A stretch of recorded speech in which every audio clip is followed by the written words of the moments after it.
अस्सलामुअलैकुम वरहमतुल्लाह नाज़रीन, मिली डाइजेस्ट की पेशकश खबरनामा में आपका इस्तकबाल है। मैं आपका मेज़बान मुबारक उमरी। यहाँ पर मिलती है दिन भर की आपसे जुड़ी बड़ी खबरें एक वीडियो में। तो डेली अपडेट्स के लिए चैनल को सब्सक्राइब कर लें और बेल आइकन भी प्रेस करें ताकि खबरें आप तक बरवक्त पहुँच सकें। रियासत कर्नाटक में वज़ीर आज़म नरेंद्र मोदी ने मुल्क में हेलीकॉप्टर तैयार करने वाली सबसे बड़ी फैक्ट्री का इफ्तिताह कर दिया है। इस फैक्ट्री में 20 सालों में 1000 से ज्यादा हेलीकॉप्टर तैयार किए जा सकेंगे, जिनकी मालियत अरबों डॉलर के बराबर होगी। कर्नाटक में टुमकुर के मकाम पर लगाया गया ये manufacturing plant Hindustan aeronautics limited की मिल्कियत है। नई दिल्ली से मिली रिपोर्ट्स के मुताबिक एक न्यूज एजेंसी ने भारतीय वजारत दिफा का हवाला देते हुए बताया कि वज़ीर आज़म नरेंद्र मोदी ने रियासत कर्नाटक में लगाई गई इस फैक्ट्री का इफ्तिताह किया है। कर्नाटक के साबिक वज़ीर आला सिद्धरामैया ने बीजेपी पर हमला करते हुए इल्जाम लगाया कि रियासत में बीजेपी हुकूमत के दौरान सबसे ज्यादा हिंदुओं का कत्ल किया गया और कहा कि हमारे दौर में न सिर्फ हिंदू बल्कि माइनॉरिटीज के भी जो कत्ल के वाकयात सामने आए उसके पीछे मुख्तलिफ रीजंस थे। सिद्धरामैया ने कहा कि कांग्रेस हुकूमत के दौरान हिंदुओं का कत्ल आरएसएस और बीजेपी की वजह से हुआ। जब परेश मिस्ता की मौत हुई तो बीजेपी लीडरों ने खूब हंगामा किया था। मामला सीबीआई को सौंप दिया गया। सिद्धरामैया ने सवाल किया कि बाद में क्या हुआ। सीबीआई की रिपोर्ट में कहा गया कि परेश मिस्ता की मौत अचानक हुई थी।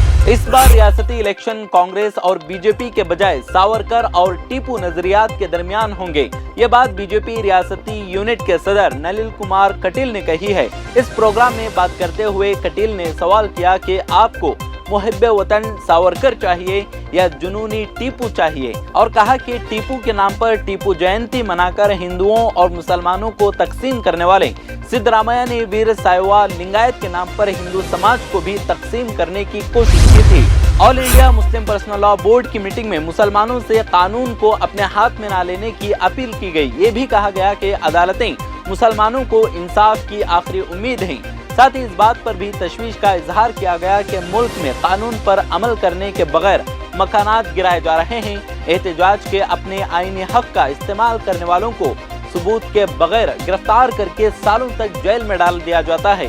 इसके खिलाफ मजम्मती तहरीक मंजूर की गई। जराये के मुताबिक बोर्ड की सेंट्रल कमेटी तश्कील दे दी गई है, जबकि रियासतों के लिए कमेटियां बनाने का अमल जारी है। हाल ही में all India Muslim personal law board की मीटिंग हुई, जिसमें मुस्लिम पर्सनल लॉ बोर्ड की जानिब से विमेन्स विंग का क़याम अमल में लाया गया, जो मुस्लिम खवातीन के दरमियान महंगी शादियों के खिलाफ मुहिम चलाएगी, जहेज के खिलाफ मुहिम चलाएगी और साथ ही खानदान को बेदार करेगी कि बेटियों को जहेज के बजाय जायदाद में हिस्सा दिया जाए। इस मुहिम के तहत मुल्क भर की खवातीन को बेदार किया जाएगा।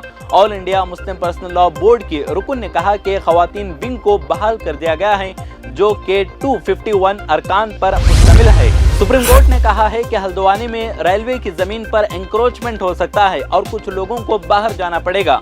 सुनवाई कर रहे जस्टिस संजय किशन कौल ने कहा कि यहाँ मसला ये है कि यहाँ ऐसे लोग हो सकते हैं जो इर्रेगुलेटरी करने वाले हों। रेलवे लाइन पर रहने वाले लोग, मैंने तस्वीरें देखी हैं, कुछ लोगों को बाहर जाना पड़ेगा। अदालत उन पिटीशनों की समाअत कर रही थी जिसमें उत्तराखंड हाई कोर्ट की तरफ से गरीब खानदानों को बेदखल करने के हुक्म को चैलेंज किया गया था, जिनके मकानात हल्द्वानी रेलवे से ताल्लुक रखने वाली जमीनों पर तामीर हैं। गुज़िश्ता साल नवंबर में तेलंगाना हाई कोर्ट ने गोशा महल हैदराबाद के एमएलए टी राजा सिंह की हिरासत को रद्द करते हुए 3 शर्तें रखी थी। जस्टिस ए अभिषेक रेड्डी और जवादी श्रीदेवी ने अपने फैसले में वाज़ेह पाबंदियां आयद की थी। फैसले के मुताबिक टी राजा सिंह अपनी रिहाई के बाद किसी रैली में हिस्सा नहीं लेंगे और न ही उसका एहतमाम करेंगे, लेकिन सिंह को उन शराइत की खिलाफ वर्जी करने में 3 माह से भी कम वक्त लगा। वो 29 जनवरी को एक इंतहा पसंद हिंदू ग्रुप सकल हिंदू समाज के एक प्रोग्राम में शिरकत के लिए मुंबई में थे। मुंबई के छत्रपति शिवाजी महाराज इंटरनेशनल एयरपोर्ट पर धमकी भरा फोन आने के बाद सिक्योरिटी एजेंसियां अलर्ट हो गई हैं। एयरपोर्ट पर हिफाजती इंतजामात सख्त कर दिए गए हैं और आने जाने वालों की जांच में सख्ती बरती जा रही है। काबिल जिक्र है कि धमकी भरा फोन रात के तकरीबन 10 बजे आया था और फोन करने वाले ने अपना नाम इरफान अहमद शेख बताया था। उसने फोन पर एयरपोर्ट पर हमले की धमकी दी और कहा कि उसका ताल्लुक इंडियन मुजाहिदीन से है। बिहार में जात पात के सर्वे ने सेंट्रल हुक्मरान जमात को सख्ते में डाल दिया है। 1931 के बाद ये पहला मौका है जब कम से कम एक रियासत की कुल आबादी में पसमानदा तबकात के तनासुब का पता चलेगा। भारत की हुक्मरान हिंदुत्व परस्त जमात भारतीय जनता पार्टी और उसकी सरपरस्त तंजीम आरएसएस जात पात ने बुरी तरह से तकसीम हिंदू मुआशरे को मुत्तहिद करने के लिए नेगेटिव और मसनूई अंदाज इख्तियार करती आ रही है। इसीलिए वो सेंसस में जातों की अलाहिदगी गिनती की सख्त मुखालफत करती है।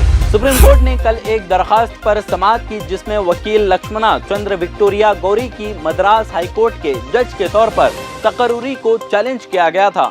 समाअत के दौरान सुप्रीम कोर्ट ने मुशाहदा किया कि यह पहली बार नहीं है कि सियासी पस मंजर वाले शख्स को हाई कोर्ट का जज मुंतखब किया गया हो। सुप्रीम कोर्ट ने यह भी कहा कि वो रिट पिटीशन पर गौर नहीं करेगी।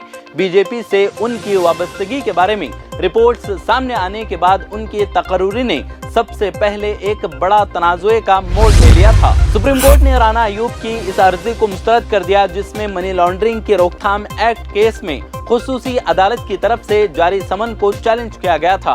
जस्टिस वी रामा सुब्रमण्यम और बीजेपी पारदीवाला की बेंच ने कहा कि हम इस मामले को ट्रायल कोर्ट के सामने उठाने के लिए खुला छोड़ते हैं, हम इस अर्जी को खारिज कर रहे हैं। समाअत के दौरान वकील ने दलील दी थी कि राना अयूब ने कच्ची आबादियों, कोविड और आसाम में कुछ कामों के लिए क्राउड फंडिंग प्लेटफॉर्म के जरिए रकम हासिल की थी, लेकिन उन्होंने रकम को मुंतकिल कर दिया और उसे जाती फायदे के लिए इस्तेमाल किया था। माली साल 2022-23 के लिए रिजर्व बैंक ऑफ इंडिया की आखिरी क्रेडिट पॉलिसी के फैसलों का ऐलान किया गया।